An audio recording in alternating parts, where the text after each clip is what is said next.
السلام علیکم viewers. Novel دشت جنون بائی آمنہ ریاض کا یہ 10واں پارٹ ہے. سپہر کا رکا رکا سا وقت تھا. پوری فضل منزل ذاتی گرمیوں کی خنکی میں ڈوبی ہوئی تھی.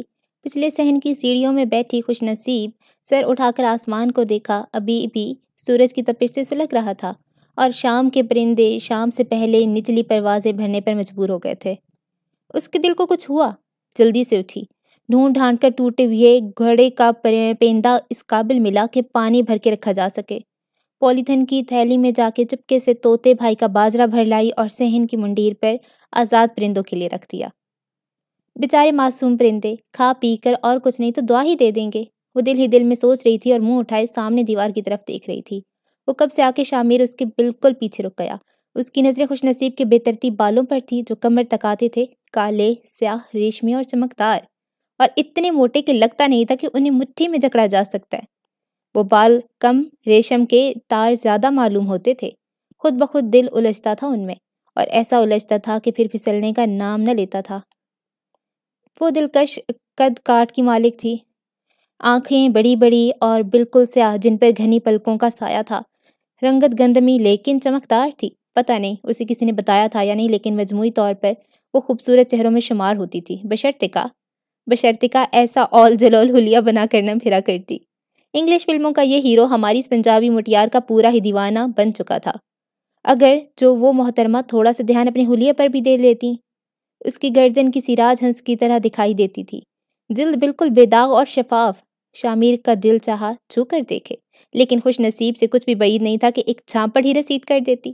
وہ جتنی خوبصورت تھی اس سے 4 گنا زیادہ بے وقوف تھی، اور اس بے وقوفی کی سب سے بڑی میراث ہے حد سے زیادہ پر اعتماد ہونا. پر اعتماد خوش نصیب بھی تھی، اور پر اعتماد لوگوں کا اعتماد جیتنا مشکل ہوتا ہے. سو وہ صبر کرے گا کم سے کم اس وقت تک جس وقت تک وہ اس لڑکی کو اپنا گرویدہ نہیں بنا لیتا. اور ہاتھ بڑھا کر چپکے سے خوش نصیب کے کان کی لو کو چھوا. وہ اپنی جھونک میں تھی، تڑپ کر مڑی. شامر خوبصورتی سے مسکرا رہا تھا. کیا میں نے تمہیں ڈرا دیا؟ خوش نصیب اپنی سٹپٹاہٹ چھپا کر مسکرا دی. ایسی کوئی بات نہیں ہے. آسمان پر کیا ڈھونڈا جا رہے؟ وہ دوسرے پلر سے ٹیک لگا کر کھڑا ہو گیا. کیا قسمت کے ستارے؟ وہ بات سے بات نکالنے کا فن جانتا تھا. دن میں کسی ستارے مل سکتے ہیں؟ مجھے تو مل گئے. اس نے اپنی جادوئی مسکراہٹ سمیت خوش نصیب کی آنکھوں میں جھانکا. کبھی کسی نے تمہیں بتایا تمہاری آنکھیں کتنی خوبصورت ہیں؟ فضل منزل پر اترتی شام کے سائے میں وہ اس کے گرد حصار بنانے لگا، اپنی آنکھوں سے، اپنی مسکراہٹ سے اور اپنی گفتگو سے. میری آنکھیں؟ وہ سوچ میں مبتلا ہوئی، پھر ایک دم سے بولی. ہاں، کیف اکثر کہتے ہیں کہ میری آنکھیں بہت خوبصورت ہیں. بس مجھے اندھیرے میں نہیں جانا چاہیے، کیونکہ اندھیرے میں میری آنکھیں بلی کی طرح چمکنے لگتی ہیں اور کسی بھی انسان کو ڈرانے کا باعث بن سکتی ہیں. منہ بنا کر بولی. شامر خوب محظوظ ہو کر ہنسا. ویسے یہ کیف دلچسپ انسان ہے. کہاں؟ دوبارہ منہ کا زاویہ بگاڑ کر بولی تھی. ایک نمبر کا بیکار انسان ہے. کبھی کبھی میں سوچتی ہوں پتہ نہیں اللہ نے اسے کیوں زمین پر بھیج دیا. تمہیں وہ پسند نہیں ہے؟ بالکل نہیں. اچھا تو تمہیں کون پسند ہے؟ وہ جھجک کر خاموش ہو رہی. کیا میں سمجھوں وہ خوش نصیب انسان میں ہو سکتا ہوں؟ وہ اب بھی خاموش رہی. بھلے ہی فنے خان بنی پھرتی تھی، لیکن تھی تو لڑکی ذات. ایسے سوال کا جواب دیتے تھوڑا سا تو لحاظ آ ہی رہا تھا. تم چپ کیوں ہو؟ کیا میں سمجھوں تم ٹپیکل مشرقی لڑکیوں کی طرح شرما رہی ہو؟ اس میں کوئی برائی ہے کیا؟ اسے چڑھا کر بات کرنے پر آمادہ کرنا سب سے آسان کام تھا. میرا مطلب ہے مشرقی لڑکی ہونے میں. یہ میں نے کب کہا؟ تم نے ابھی کہا. وہ بضد ہوئی. نہیں، میں نے ایسا کچھ نہیں کہا. وہ سٹپٹا کر بولا. اس سے اچھا ہے تم مجھے پرت کے جنگلات میں گرمی کی شدت سے لگنے والی آگ کا قصہ سناتے. وہ دل ہی دل میں اس کے سٹپٹانے سے مزہ لیتے ہوئے مسکراہٹ دبا کر بولی تھی. پرت کے جنگلات میں تقریباً ہر دوسرے سال گرمی کی شدت سے آگ بھڑک اٹھتی ہے. یہ کوئی ایسی قابل ذکر بات نہیں ہے کہ اسے بار بار دہرایا جائے. اسے پتہ نہیں کیوں لیکن خوش نصیب کا رد عمل برا لگا تھا. ہے، تم ویو انجوائے کرو، پھر بات کریں گے. ارے بات تو سنو. جتنی دیر میں خوش نصیب سمجھ پائی وہ جا بھی چکا تھا. یہ لو، یہ تو ایسے ناراض ہو گیا کہ کیا ہی نئی نویلی دلہنیں ناراض ہوتی ہوں گی. اس نے جھنجلا کر اپنے ماتھے پہ ہاتھ مارا اور اس کی پیچھے دوڑی. مرکزی راہداری میں شیرو سے ٹکرا گئی. وہ بیچارہ اس حادثے کی تاب نہ لا سکا اور سر کے بل گر فرش پر. میرا سر! تم کہاں سے آگے بیچ میں؟ خوش نصیب ذرا جو شرمندہ ہوئی ہو بازو سے کھینچ کر اسے اٹھا کر بٹھایا اور اپنی طرف یہ بھی بڑا احسان عظیم کیا تھا، ورنہ اسے کوئی ڈر تھوڑا تھا کسی کا۔ آرام سے یوں ہی اسے گرا اور تڑپڑتا چھوڑ کر کھسک جاتی۔ بیچ میں شیرو جو سر پکڑے بری طرح کرا رہا تھا تڑپ کر اٹھا۔ میں کب آیا بیچ میں؟ میں تو اچھا بھلا ایک طرف چل رہا تھا، آپ ہی آ کر خودکش مزائل کی طرح ٹکرا گئی۔ روم کھا ہو رہا تھا بیچارہ۔ کیا مطلب؟ یعنی میری غلطی ہے؟ شیرو کے سر پہ لگی ہوئی چوٹ کی پرواہ کیے بغیر اس کا کان اس زور سے مروڑا کہ وہ بیچارہ ازر نو بلبلا اٹھا۔ میری غلطی ہے، وہ چلایا۔ یہ ہوئی نا بات۔ اس نے کان چھوڑ دیا۔ ایمان سے خوش نصیب باجی، آپ میں اور پاکستان کی پولیس میں رتی بھر بھی فرق نہیں ہے، دونوں ہی بکری کے منہ سے ہاتھی ہونے کا اعتراف کروا سکتے ہیں۔ وہ سر کو بھول کر اب کان سہلا رہا تھا جو بری طرح سرخ ہو رہا تھا اور ایسا محسوس ہوتا تھا تیز آنچ پہ دھرا ہو۔ اچھا بکو مت، تم تو عرفات ماموں کے ساتھ قصور گئے ہوئے تھے نا؟ اچانک کہاں سے ٹپک پڑے؟ اس نے جھاڑ کر پوچھا۔ یہ لو، ہم کوئی عام ہیں جو ٹپک پڑیں گے؟ نروٹھے پن سے ڈھنگ کر پھولا تھا۔ خوش نصیب نے آنکھیں دکھائیں تو جلدی سے بولا۔ آج صبح واپس آئے ہیں، آتے ہی سو گئے، تھکن بہت ہو گئی تھی۔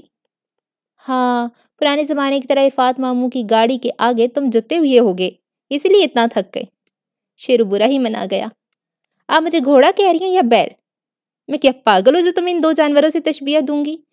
بیل تو اچھا خاصا کرامت جانور ہے، جبکہ گھوڑا اپنے یہ 3.5 فٹ کا قد دیکھو اور اس کالی سیاہ رنگت پر غور کرو، پھر دل پہ ہاتھ رکھ کر کہو، کیا تم گھوڑے جیسے اعلی شان جانور کہلائے جانے کے قابل ہو؟ وہ جو منہ کھولے بغور اس کا بیان سن رہا تھا، اس بات پر اور بھی برا منا گیا۔ نہ گھوڑا نہ بیل، تو اس کا مطلب آپ مجھے گدھا کہہ رہی ہیں؟ دیکھیں خوش نصیب باجی، میں اچھا خاصا برا منا سکتا ہوں اس بات کا۔ لو، وہ ٹھٹا لگا کے انداز میں ہنسی، اور گدھا تو کب کب برا منا بھی چکا۔ شیرو نے آنسو بھری آنکھوں سے اسے دیکھا، اپنا غصہ دباچ کر دل میں کہیں دھکیلا، پاؤں پٹکا اور جاتے جاتے بولا۔ آپ خوش نصیب باجی اتنی بری ہیں کہ دل دکھاتی ہوئی 1 منٹ کے لیے بھی نہیں سوچتی۔ اللہ کرے، 1 منٹ کو سوچا پھر بولا، اللہ کرے آپ کی شادی کیف بھائی سے ہی ہو جائے، لیکن نہیں، یہ تو کیف بھائی کے لیے بد دعا ہو گئی۔ وہ بیچارہ اپنا غم بھول کر نئی پریشانی میں مبتلا ہوا۔ اے ہے، تم اتنی خوش کمانی کب سے ہو گئی کہ تمہاری دی ہوئی بد دعا اگلے بندے کو لگ بھی جائے گی؟ تمسخرانہ انداز، جیسے کسی فخر والی بات کا حوالہ دے رہی ہو۔ ابھی جا کر منا لیتی اسے، تم نے بلی کی طرح راستہ کاٹ کر سارا کام بگاڑ دیا۔ وہ بری طرح جھنجھلا رہی تھی۔ بھاگ جاؤ اب یہاں سے، ورنہ دعا کر کے تمہاری شادی چمارن کی کانی بیٹی سے کروا دوں گی۔ شروع اس بات پر صحیح سٹ پٹایا اور سر پہ پیر رکھ کر دوڑا۔ عرفات ماموں سے مل لیں، آپ کو یاد کر رہے ہیں، انہی کا پیغام لے کر آیا تھا۔ وہ جاتے جاتے بھی پیغام پہنچا گیا تھا۔ خوش نصیب نے پہلے سوچا پھر سر چٹک کر بڑبڑائی۔ پہلے اس سے تو مل لوں جو میرے روشن مستقبل کی چابی ہے۔ وہ اس طرف چل دی جس طرف گیسٹ ہاؤس بنایا گیا تھا اور جو اولاً اس کا اپنا مسکن تھا۔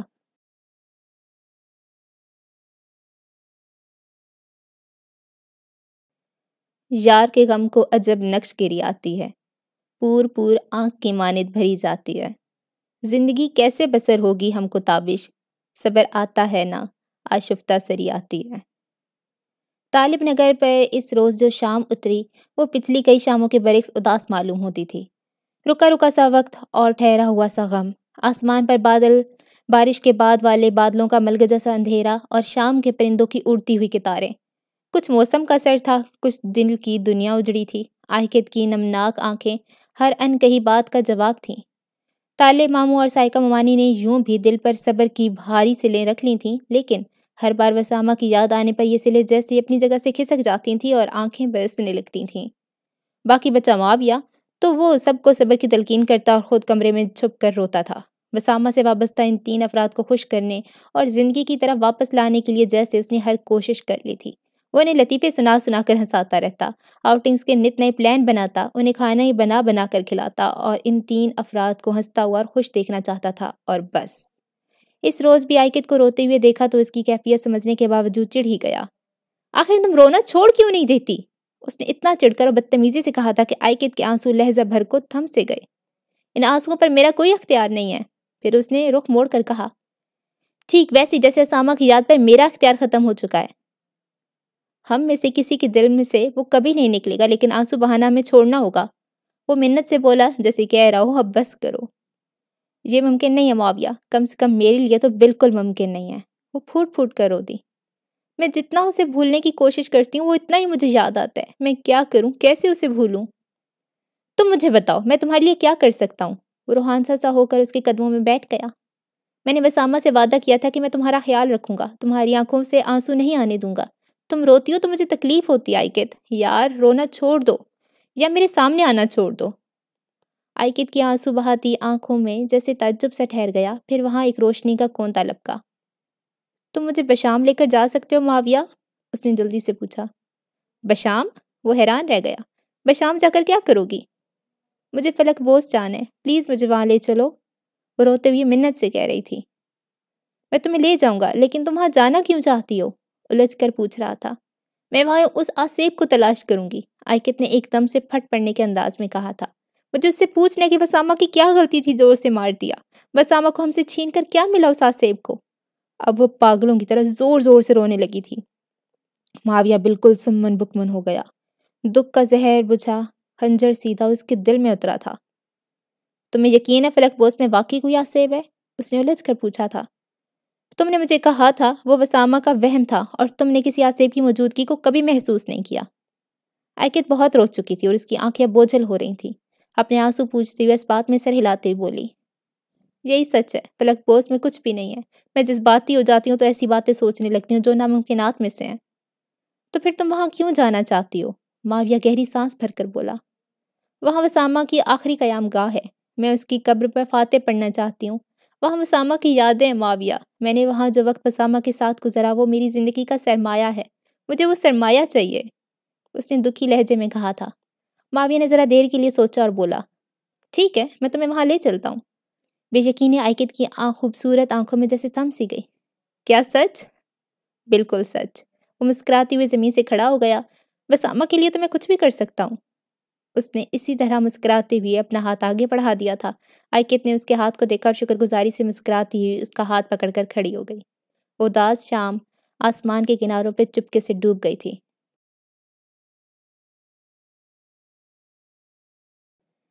دروازے کے باہر وہ کچھ دیر چپ چاپ کھڑی سوچتی رہی۔ سیلف ریسپیکٹ کا نام کا کیڑا دل ہی دل میں کلبلانے لگا تھا، لیکن اگلے ہی پل اس نے ایک چپت لگائی دل کو اور اس کیڑے کو کان سے پکڑ کر دل کی چار دیواری سے باہر پھینک دیا جو دل کو بھی بغاوت پر اکسا رہا تھا۔ اچھے مستقبل کے لیے بعض اوقات وہ سب کچھ کرنا پڑتا ہے جنہیں نہ کرنے کی انسان نے خود سے کئی عہد کیے ہوتے ہیں۔ اس نے دل ہی دل میں اپنا کندھا تھپ تھپایا اور ہاتھ اٹھا کر دروازے پہ دستک دی۔ یہ دستک ایسی ہوا میں تحلیل ہو گئی جیسے سرف کا بلبلہ ہوا میں چند منٹ تیر کر غائب ہو جاتا ہے۔ دوسری مرتبہ دستک دینے سے لے کر ہاتھ باندھ کر انتظار میں کھڑے ہو جانے تک خوش نصیب کے دل کی دھڑکن اس خیال سے تیز ہو چکی تھی کہ اگر اس نے دروازہ کھولا ہی نہیں تو کس قدر سب کی ہو جائے گی۔ لیکن خیر جب وہ دروازہ کھولے گا ہی نہیں تو اسے کیسے پتا چلے گا کہ دروازہ کھٹکھٹایا تھا؟ مجھ سے کس نے پوچھا تو صاف کہہ دوں گی، سیام یا طوطا بھائی ہوں گے۔ ان دونوں بہن بھائی کو ایسے ہی دروازوں پر دستکیں دے کر بھاگ جانے کی چچوری عادت ہے۔ ہاں میں تو بچپن سے ہی اتنی ڈیسنٹ رہی ہوں، مجال ہے جو کبھی کسی کے گھر کی گھنٹی بجا کر بھاگی ہوں۔ ہاں فضیلہ چچی کے دروازے پہ پتھر مار کر غائب ہو جانے کا منظر اور صباحت تائی جان کے پیچھے جلتا ہوا پٹاخہ چھوڑ دینا الگ بات ہے۔ ابھی اسی ادھیڑ بن میں تھی کہ دروازہ کھل گیا۔ سامنے شامیر آرام دہ ٹراؤزر اور ہلکے رنگ کی ٹی شرٹ میں کھڑا تھا، ہاتھ میں پکڑے ٹاول سے منہ پونچھ رہا تھا۔ خوش نصیب کو دیکھ کر بس ایک پل کے لیے حیران ہوا تھا۔ تم یہاں؟ ٹاول سے منہ تھپتھپاتے ہوئے پوچھا۔ اف، زباں بند کیے خوش نصیب اس ادا پر نثاری ہو گئی۔ کیسے اچھے طریقے سے منہ تھپتھپا کر پوچھ رہا تھا۔ ایک وہ زمانے بھر کا جاہل کیف ہے، ایسے رگڑ رگڑ کر منہ صاف کرتے جیسے چہرے کی نقوش بھی تولیے سے کھرچ کھرچ کر صاف کر دے گا۔ کیف کی یاد آنے سے خوش نصیب بدمزہ ہی ہو گئی، تب جلدی سے سر جھٹک کر اس کی نالائق یاد سے پیچھا چھڑوایا اور جلدی سے بولی، وہ میں سوری بولنے آئی تھی، جلدی سے بولی۔ سوری کس لیے؟ وہ حیران ہوا۔ پرت کے جنگلات میں لگنے والی آگ کا قصہ جو دہرایا دیا تھا۔ میں نے پرت کے محکمہ جنگلات میں کچھ عرصہ نوکری ضرور کی ہے، لیکن ان جنگلات سے ایسی کوئی محبت نہیں ہے مجھے کہ کوئی ان میں لگنے والی آگ کا ذکر کرے اور میں اتنا برا منا جاؤں کہ اسے مجھ سے ایکسکیوز کرنے کے لیے آنا پڑے۔ وہ ذرا حیران ہو کر بول رہا تھا، اور وہ بھی ایسے وقت میں جب میں کچھ دیر آرام کرنا چاہ رہا تھا۔ سبکی سے خوش نصیب کی رنگت مان پڑ گئی۔ بھاڑ میں گیا اچھا مستقبل، ایسے نک چڑے لڑکے سے شادی کرنے کا خواب دیکھنے سے تو اچھا تھا وہ ساری زندگی کیف کی بیوہ بن کر ہی گزار لیتی۔ سوری میں نے تمہیں ڈسٹرب کر دیا۔ بڑی سنجیدگی سے کہہ کر وہ واپسی کے لیے مڑ گئی۔ لیکن میں نے یہ ہرگز نہیں کہا کہ تمہارے اس طرح سے آنا مجھے برا لگا، اس نے پیچھے سے آواز لگائی۔ خوش نصیب کے اٹھتے قدم تھم گئے۔ اس نے پلٹ کر دیکھا، شامیر آنکھوں میں شرارت سموئے اسے دیکھ رہا تھا۔ انفیکٹ مجھے اچھا لگا کہ تم اتنی کنسرنڈ ہو رہی ہو۔ کنسرن تو ہونا ہے، مہمان ہو تم ہمارے، اس نے رکھائی سے کہا۔ مجھے لگا ہم دوست ہیں، شامیر نے فوراً کہا۔ خوش نصیب کا دل چاہا انکار کا لفظ اس کے منہ پر مارے، لیکن ایک دم سے مصلحت آمیزی نے اس کا دامن پکڑ لیا اور وہ خاموش رہی، لیکن سنجیدگی سے، اور ایسی سنجیدگی سے جس میں ناراضی جھلکتی تھی۔ اس نے نظریں موڑ لیں۔ شامیر بھی کوئی بچہ نہیں تھا، اس کے انداز سمجھ نہ پاتا مسکراہٹ چھپا کر بولا، اچھا چلو مہمان ہی صحیح، چائے پر تو میرا ساتھ دو۔ خوش نصیب نے سرت سے اسے دیکھا، فوراً انکار کر دینا چاہتی تھی، لیکن اس سے پہلے بھی شامیر بولا، دیکھو انکار مت کرنا، مجھے اکیلے چائے پینے کی عادت نہیں ہے، اور اس وقت ایک بہترین چائے ہی میری تھکن اتار سکتی ہے۔ اس کا انداز ایسا منت بھرا تھا، ایسا دلکش تھا کہ خوش نصیب کا انکار دل کے اندر ہی دم توڑ گیا۔ چائے لاتی ہوں، احسان کرنے والے انداز میں کہا، لیکن اس سے قبل مڑ کر کچن کا رخ کرتی شامیر نے کہا، یہاں چائے بنائی جا سکتی ہے، سارا سامان موجود ہے۔ خوش نصیب اس بات پہ جتنا حیران ہوتی وہ کم تھا۔ شامیر نے اس کے چہرے پہ آمادگی دیکھ کر جلدی سے دروازے سے ہٹ کر اسے اندر آنے کا راستہ دیا تھا۔ وہ جھجکی پھر اندر آ گئی، اور اندر پہنچ کر جو جھٹکا لگا اس کے باتوں سنبھلنے میں اسے بہت ہی وقت لگ گیا۔ یہ وہ پورشن تھا جسے ان سے چھین کر گیسٹ روم کی شکل دی گئی تھی۔ خوش نصیب ایک بار یہاں سے ہجرت کر کے گئی، دوبارہ ناراضی کے اظہار کے طور پر پلٹ کر بھی دیکھنے کی زحمت گوارا نہ کی تھی، لیکن آج آ کر پتہ چلا تو اندر کا پورا نقشہ ہی بدلا جا چکا تھا۔ ایک بڑے سے ہال نما کمرے کے درمیان میں دیوار اٹھا کر 2 کمرے بنا دیے گئے تھے۔ امریکن سٹائل کا کچن، جہاں ضرورت کی تقریباً ہر چیز نظر آ رہی تھی۔ سٹنگ روم میں ایسے نرم صوفے رکھوائے تھے فضیلہ چچی نے کہ جنہیں دیکھتے خوش نصیب کا غصہ سوا نیزے پر پہنچ گیا۔ دل چاہا دادی کے زمانے کا برف توڑنے کا سوا لے کر آئے اور صوفے پر مار مار کے حشر نشر کر دے۔ دیواروں پر ایسے دیدہ زیب وال پیپرز لگائے گئے تھے کہ نظر پڑتے ہی دل خوش ہو جاتا، بشرطے کا وہ خوش نصیب کا دل نہ ہوتا۔ آؤ بیٹھو، اس کے خیالات سے بے نیاز شامیر نے کہا، آج تم میری مہمان ہو، چائے میں بناتا ہوں، وہ مسکرا کر بولا۔ خوش نصیب نے مروتاً بھی اپنی خدمات پیش نہ کی، دل ایسا ہی جل کر خاک ہوا تھا۔ وہ بیٹھ گئی اور جتنی دیر میں شامیر چائے بنا کر لے نہیں آیا وہ دل ہی دل میں تاؤ کھاتی رہی اور ارد گرد کا جائزہ لیتی رہی۔ مجھے پتا ہوتا آج چائے پر تم میرا ساتھ دینے والی ہو تو ضرور تمہارے لیے فریش چاکلیٹ چپ کوکیز بیک کرتا، شامیر نے خوش نصیب کے سامنے چائے کا کپ رکھتے ہوئے کہا۔ خوش نصیب نے گردن موڑ کر اسے دیکھا، چہرے سے جلاپا ہٹایا۔ تم بیکنگ بھی کر لیتے ہو؟ دنیا کا وہ کون سا کام ہے جو شامیر نہیں کر سکتا؟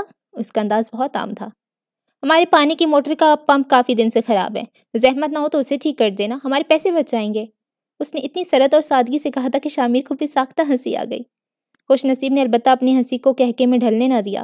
شامیر کے سامنے وہ یوں بھی ذرا امپریشن بنا رہی تھی اور منہ کھول کھول کر ہنسنے کا رسک نہیں لے سکتی تھی۔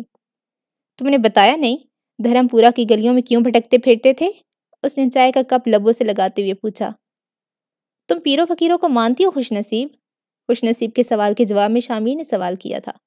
خوش نصیب چائے کا سپ لے چکی تھی، سوال سن کر ایسا برا جھٹکا لگا کہ حلق میں پھندا لگتے لگتے رہ گیا۔ ہرگز نہیں، لیکن تم کیوں پوچھ رہے ہو؟ وہ اپنی گھبراہٹ چھپا نہیں پائی۔ یہ جو بیری پیر کا مزار ہے اس کی وجہ سے میں بھٹکتا رہا ہوں ان گلیوں میں۔ تمہیں یاد ہے میں نے پوچھا تھا کہ گاڑی کیسے پھنسا لیتا ہوں ان تنگ گلیوں میں؟ وہ ہنستے ہوئے بتا رہا تھا، دراصل میری ماما بیری پیر کی بہت بڑی معتقد ہیں۔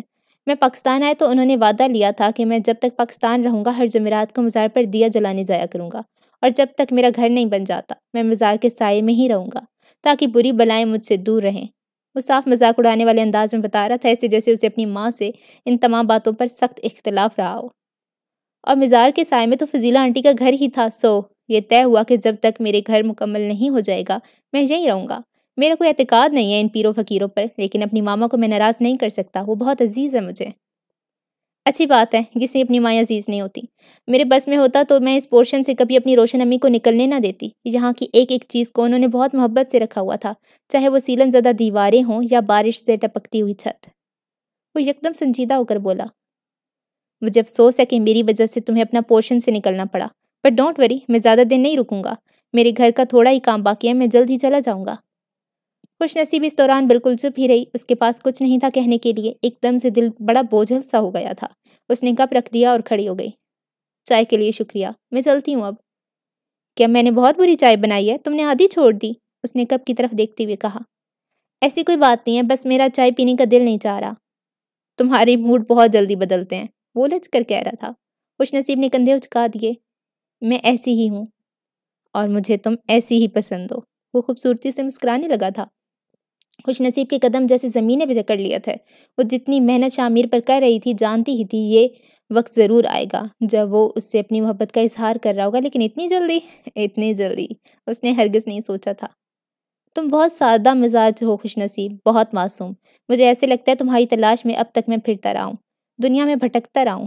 وہ نرم اور اثر انگیز لہجے میں بولتا رہا، یہاں تک کہ خوش نصیب خاموشی ان دونوں کے درمیان حائل ہو گئی۔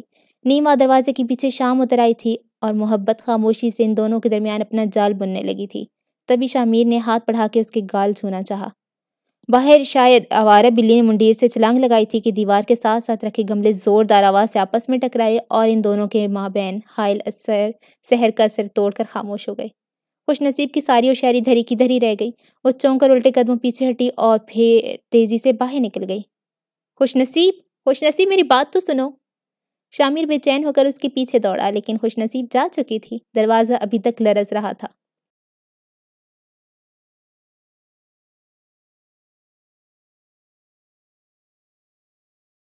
بشام جانے کا پلان سن کر سائقہ ممانی نے فوراً منع کر دیا۔ کم سے کم بھی 8 گھنٹے کا سفر ہے بشام تک، اور آئکت کے لیے اتنا طویل سفر بالکل بھی مناسب نہیں رہے گا۔ انہوں نے قطعیت سے کہا تھا۔ آئکت دودھ پیتی بچی نہیں ہے کہ احتیاط سے کام نہ لے، تالے ماموں نے کہا۔ میرا خیال ہے اسے جانے دو، اور کچھ نہیں تو اس کا سٹریس ہی کسی حد تک کم ہو جائے گا۔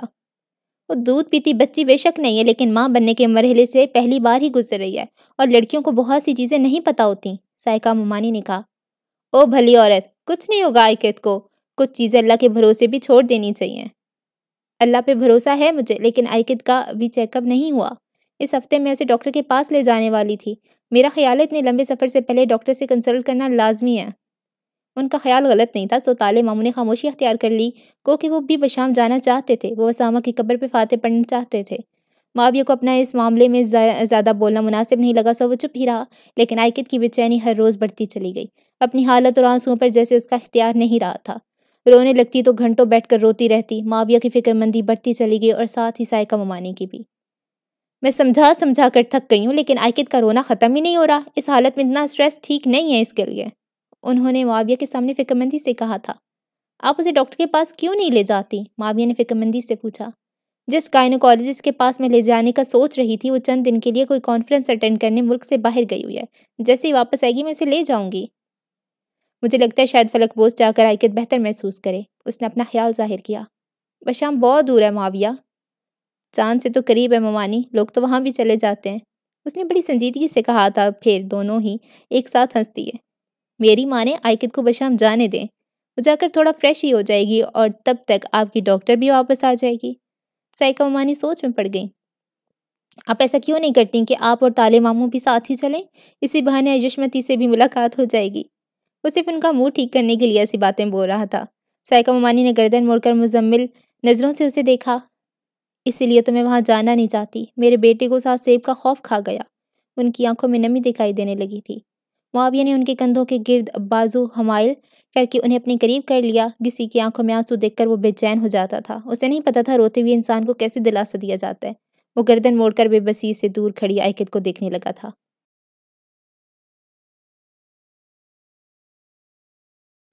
خوش نصیب عجلت میں اوپر آئی اور سر تک چادر اوڑھ کر دیر تک لیٹی رہی۔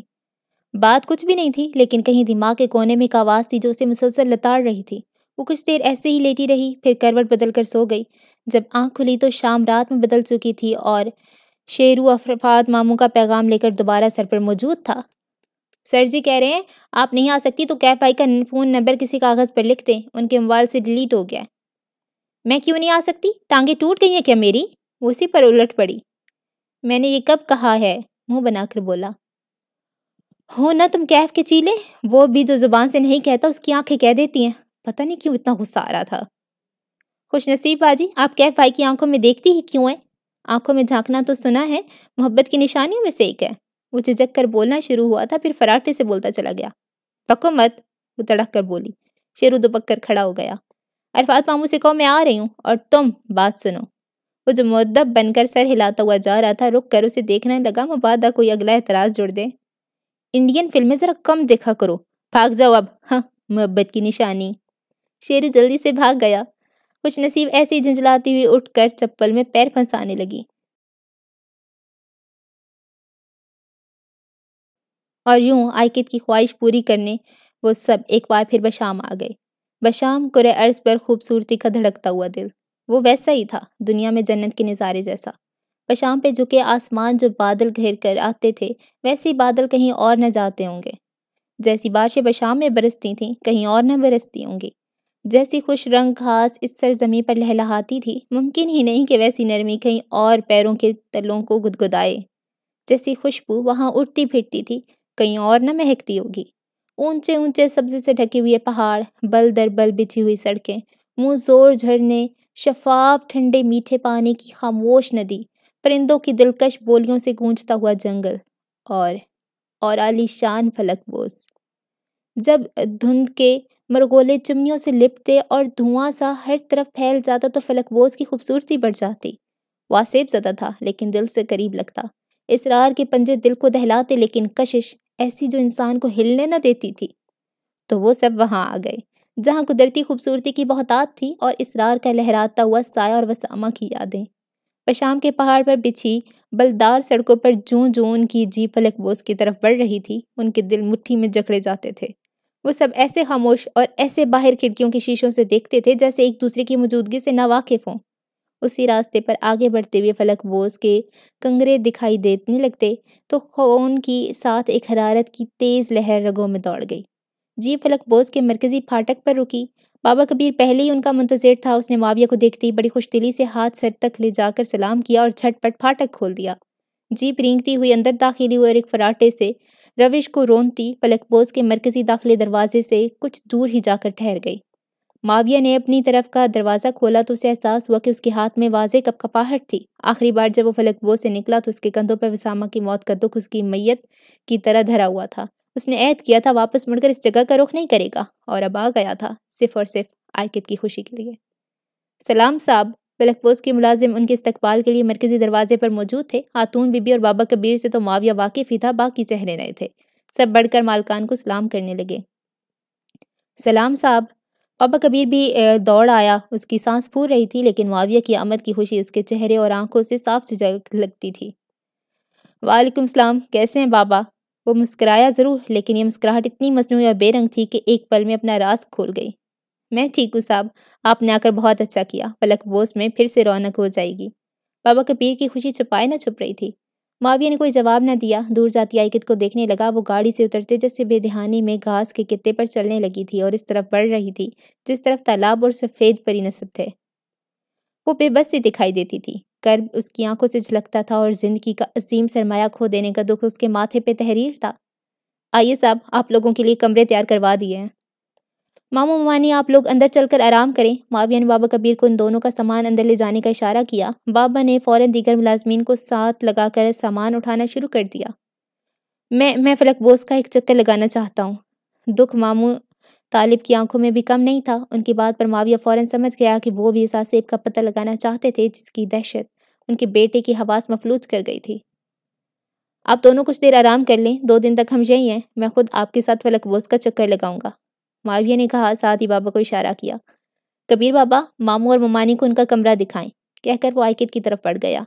وہ گھاس کے کتہ پر چہل قدمی کرنے کے انداز سے قدم دھرتی یہاں وہاں دیکھ رہی تھی۔ یہاں اتنی خوبصورتی تھی جو نظر کو باندھتی تھی لیکن آئکت کے لیے یہ خوبصورتی اپنا اثر کھو چکی تھی۔ اسے وسامہ کی یادیں چاہیے تھیں۔ وہ وسامہ کو نہیں بچا سکی تو اس کی یادوں کو ہی ساتھ لے جانا چاہتی تھی۔ معاویہ بڑے بڑے قدم اٹھاتا اس کے پاس آ گیا اور برآمدے کے قریب لیکن تالاب سے دور اور بالکل اس کی سیدھ میں آئکت کے ساتھ کھڑا ہو کر اسی سمت میں دیکھنے لگا جس طرف آئکت دیکھ رہی تھی۔ اس کی آنکھوں میں الجھن سی تھی۔ ہم اکثر وہاں تالاب کے پاس بیٹھا کرتے تھے، میں اور وسامہ۔ معاویہ کے قریب جا کر کھڑی ہوتی ہی آئکت نے کہا۔ اس نے نہ گردن موڑ کر معاویہ کو دیکھا نہ آواز سنی۔ خاص کر رات میں۔ تم نے کبھی رات کو بشام کا آسمان دیکھا ہے معاویہ؟ وہ آسمان جو فلک بوس پر جھکتا ہے۔ نہیں دیکھا، کبھی دیکھنا، یہ کوئی الگ آسمان ہوتا ہے، اتنا خوبصورت، اتنا دلکش۔ ستارے نہیں ہوتے اس وقت آسمان پر، موتی ہوتے ہیں، ہیرے ہوتے ہیں جو چمکتے ہیں تو آنکھوں کو خیرہ کر دیتے ہیں۔ پتہ نہیں وسامہ کے بغیر یہ آسمان اتنا خوبصورت لگے گا یا نہیں۔ بولتے بولتے وہ سر اٹھا کر آسمان کی طرف دیکھنے لگی۔ وہاں شام کے ابتدائی رنگوں میں ڈوبے آسمان پر پہاڑی پرندے اونچی اونچی اڑانے بھر رہے تھے۔ آئکت نے مایوسی سے سر جھکا کر معاویہ کو دیکھا۔ آئکت کی آنکھوں کے کنارے کنارے نمی کی لکیر ابھر آئی تھی۔ وسامہ کیوں چلا گیا معاویہ؟ اس نے تو زندگی بھر میرے سارے غم اٹھانے کا وعدہ کیا تھا، خود ہی مجھے زندگی کا سب سے بڑا غم دے گیا۔ آنسو اس کے گال سے پھسلتے ہوئے تھوڑی سے ٹپکنے لگے تھے اور وہ شام کی شام ان آنسوؤں کے ساتھ تاریک ہوتی چلی گئی تھی۔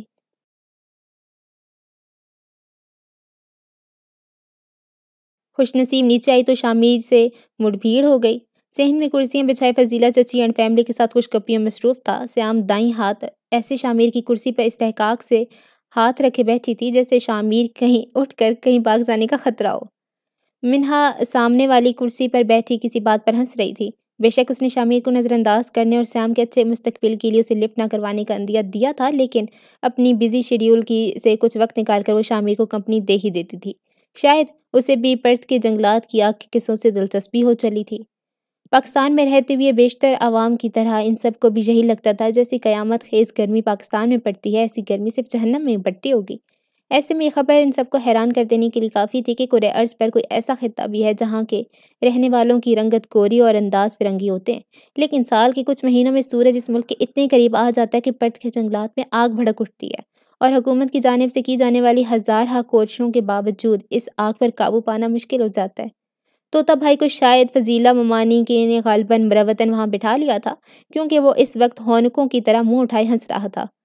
خوش نصیب کو یقین تھا جو لطیفہ بھی سنایا گیا ہے اور جس پر دیگر اہل خانہ ہنس ہنس کر پاگل ہو رہے ہیں، اس لطیفے کا آدھا حصہ بھی طوطے بھائی کی عقل شریف تک نہیں پہنچا ہوگا۔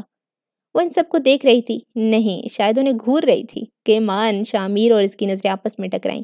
خوش نصیب نے فوراً نظروں کا رخ پھیرا اور عرفات ماموں کی پورشن کی طرف پڑ گئی۔ سو اتفاق وہ کچن میں موجود تھے اور کچن ٹیبل پر بیٹھے غالباً مہنور سے ہنس ہنس کر باتیں کر رہے تھے۔ خوش نصیب نے انہیں کچن کی کھڑکی سے دیکھا اور وہیں آ گئی۔ فہمینہ اور مہنور دونوں ہی وہاں موجود تھیں۔ السلام علیکم عرفات ماموں۔ اس نے پیچھے سے جا کر ان کی گردن میں بازو مائل کر دیے۔ وعلیکم السلام۔ لو بھائی بلاخر عید کا چاند نظر آ ہی گیا، وہ شرارت سے بولے، ساتھ ہی اس کا بازو پکڑ کر اسے اپنے ساتھ کھڑا کیا۔ خوش نصیب جھیپی ہوئی مسکراہٹ کے ساتھ سامنے کھڑی تھی۔ ایسے تو مت کہیں، مانا کہ میں خوبصورت ہوں لیکن اتنی بھی نہیں کہ چاند سے ہی تشبیہ دے دی جائے، شرارت سے بولی۔ عرفات ماموں ہنس دیے۔ حاضر جوابی کم نہیں ہوئی تمہاری، اس کے سر پہ ہلکی سی چپت لگا کر بولے۔ میں سوچ رہا تھا خالہ جان سے ملنے کے لیے مجھے اوپر تو آنا ہی تھا، تم سے بھی وہیں ملاقات کر لیں گے۔ اب وہ شکوہ کر رہے تھے۔ خوش نصیب نے اپنے کان پکڑ لیے۔ ناراض کیوں ہوتے ہیں؟ میں ذرا مصروف تھی اس لیے آنے میں دیر ہو گئی۔ ہاں تمہاری مصروفیت کی خبریں تو مل ہی چکی ہیں مجھے۔ انہوں نے مسکراہٹ دبا کے اسے دیکھا۔ خوش نصیب کے دل میں چور تھا، کھٹک سی گئی۔ کیا مطلب؟ میں نے ماموں کو تمہارے اور سیام کے جھگڑے کا بتایا ہے، فہمینہ ہنستے ہوئے بولی۔ اف کاش ماموں آپ اس وقت وہاں موجود ہوتے، ان دونوں نے تو اعلیٰ پائے کے ریسلرز کو بھی پیچھے چھوڑ دیا۔ عرفات ماموں محظوظ ہوتے ہوئے اسے دیکھ رہے تھے۔ کیا چیز ہو تم؟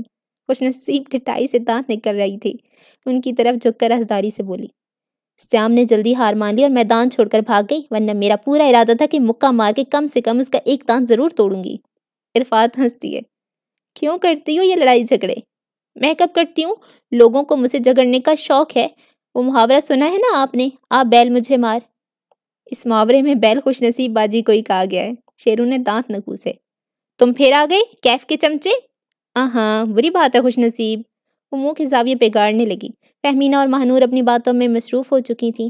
تب عرفات ماموں نے اسے پوچھا، صرف جھگڑے کرنے میں مصروف رہی ہو یا کوئی ڈھنگ کا کام بھی کیا ہے؟ اس نے شکوہ کناں نظروں سے انہیں دیکھا۔ ڈھنگ کا کام مطلب؟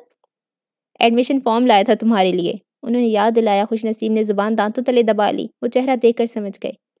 وہ تو میں بھول ہی گئی، بتانے کی ضرورت نہیں ہے، تمہارے چہرے پہ لکھا ہوا ہے، دیکھ چکا ہوں میں، ناراضی سے بولے۔ ایسی لاپرواہی کے ساتھ تو تم اپنا مستقبل کبھی روشن نہیں کر پاؤ گی خوش نصیب، پتہ نہیں دھیان کہاں رہتا ہے تمہارا۔ ہو جائے گا سب، فکر نہ کریں آپ، لاپرواہی سے ہاتھ لہرا کر بولی۔ مستقبل روشن کرنے کا ایک اور طریقہ ڈھونڈ لیا میں نے۔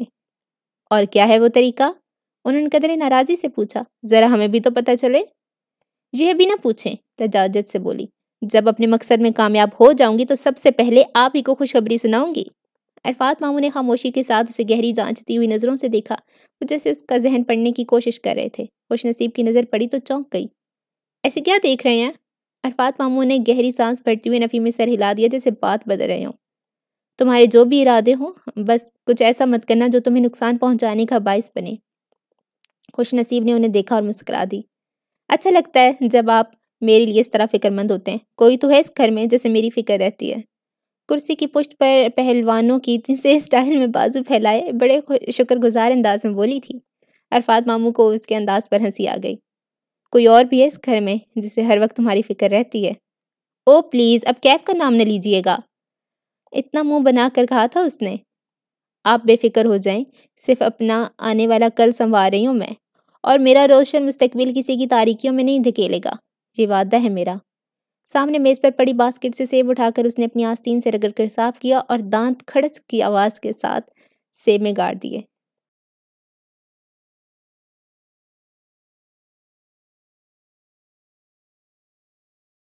اپنے مالکان کی آمد کی خوشی میں بابا کبیر اور خاتون بی بی نے رات کا کھانا بطور خاص تیار کیا تھا اور اتنا اہتمام کر دیا تھا کہ ڈائننگ ہال خوشبوؤں سے بھر گیا تھا۔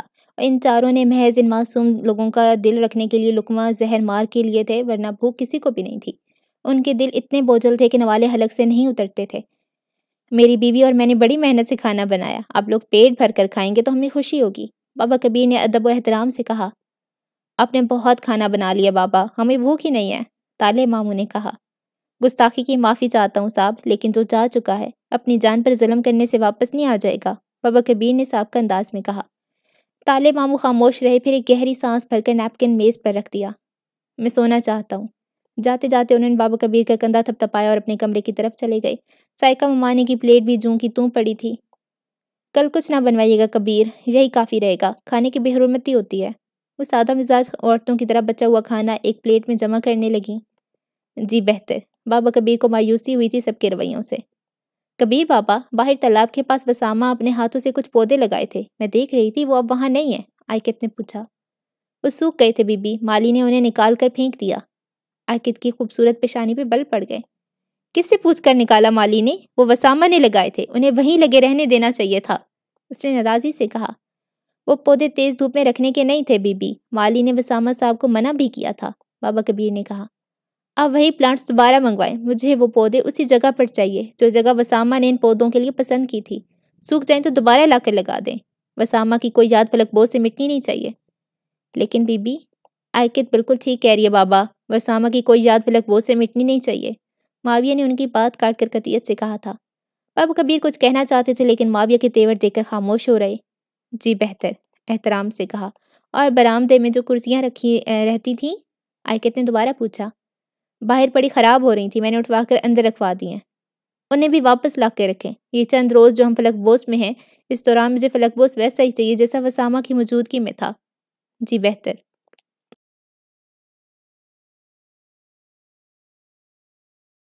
خوش نصیب پچھلے صحن میں آم کی موٹی شاخ پر ڈالے جھولے پر بیٹھی مستقبل کے خواب دیکھنے میں مگن تھی کہ شیرو دوڑا آیا۔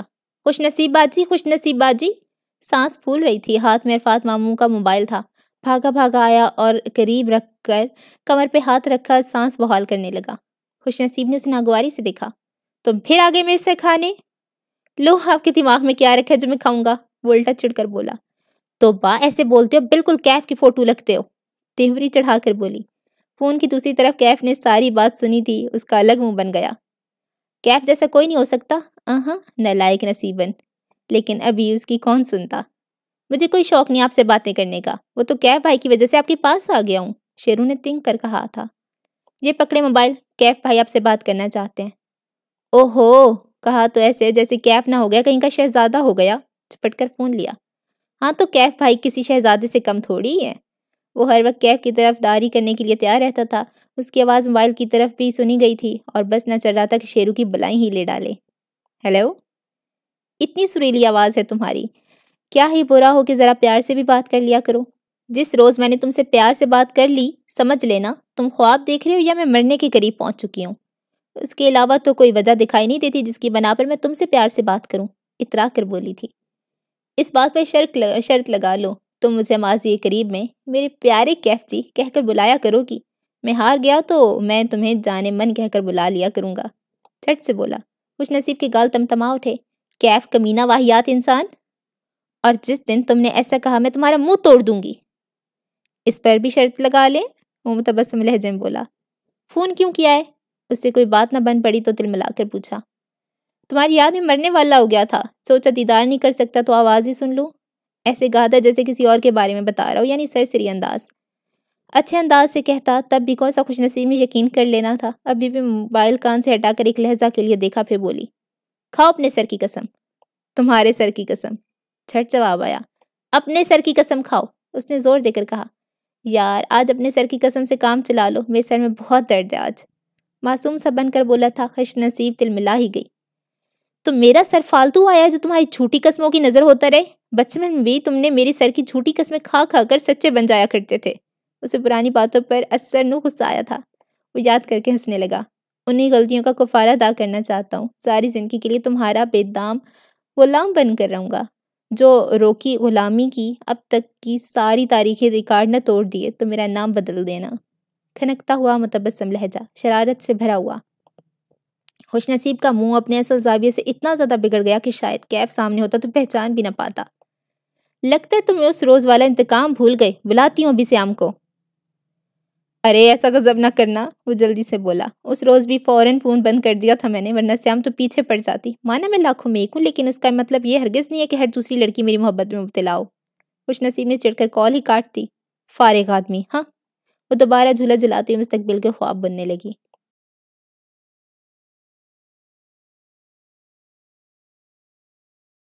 نیند پوری کرنے کے لیے وہ بلا شبہ ایک بیزار رات تھی۔ اپنے اپنے کمروں میں ان چاروں نے کروٹیں بدلتے رات گزاری تھی۔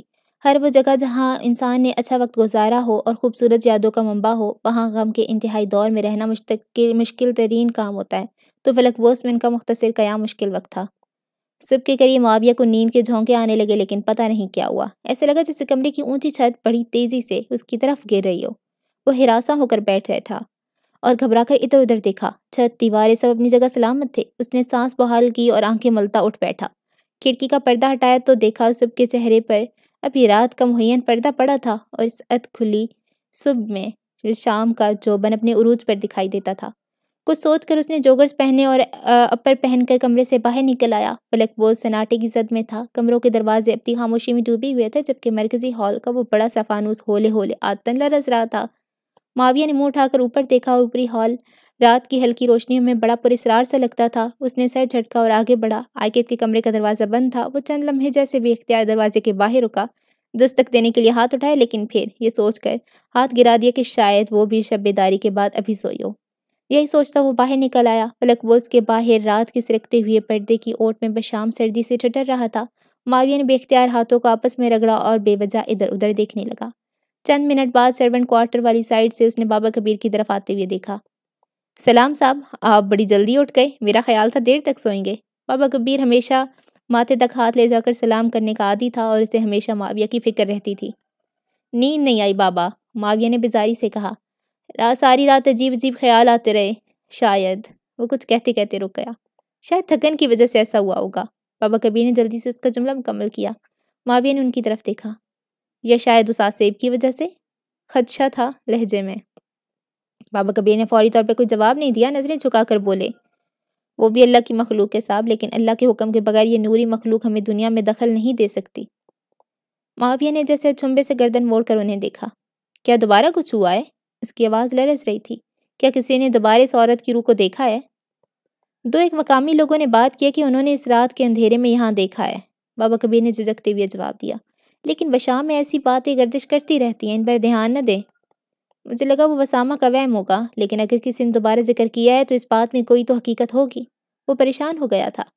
صاحب، بشام کی آدھی سے زیادہ آبادی ہندو مذہب سے تعلق رکھتی ہے، انہیں چلتے پھرتے اپنی دیوی دیوتا نظر آنا شروع ہو جاتے ہیں۔ کیا عجب بات ہے کہ روحیں اور جن بھوت بھی نظر آنے لگیں۔